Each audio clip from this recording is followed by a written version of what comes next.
Biyaheng norte pa rin tayo sa ating Midnight Express at sa Pangasinan naman dumayo ang ating kasamang si Mikael.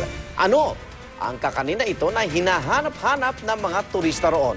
Tulad ng kape at champorado ng Kalinga, organic din ang pagkain yan. Nagawa sa malagkit na bigas at asukal. Narito na ang Midnight Express ni Mikael Dael.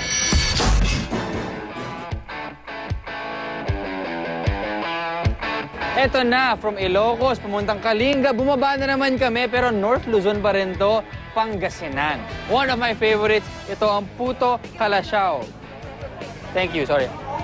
Ang sarap. I love it. Nung bata ako, kasanayin ko, yung mga puto na malalaki o yung puto na nasa bilao. So sinabi ko, wow, ang cute. So kinain ko. Ang sarap! And ever since nalaman ko ning tawag pala sa puto ngayon, Putong Calasiao. Bigyan nyo naman ng history nito. Ano ba yung history? Bakit Putong Calasiao? Product siya ng Calasiao, kaya tinawag nilang Putong Calasiao. Bakit? Kasi ang may gumagawa dito, wala nang iba. Bakit po maliliit? Yung gawaan ko, maliliit. Talagang ganito lang talaga. Nagkataon lang talaga.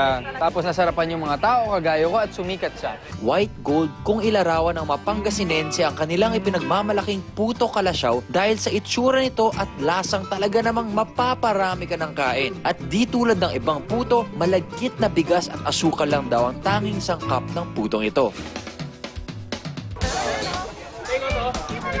Iba yung lasa niya sa normal puto. Yung normal puto, parang tinapay kasi. Ito, mas malapit sa malagkit. Parang siguro, suman, biko. Yun yung texture na malagkit na talaga. Pero yung tamis niya, kasing cute ng itsura niya. Parang ang cute niya tingnan, ang cute niya kainin, asarap pa. Iba talaga ang pagkaing norte. Napakasarap! One of my favorites. Dapat talaga balikan yan. Ako po si Mikael Dael. This is Midnight Express. Good night. See ya!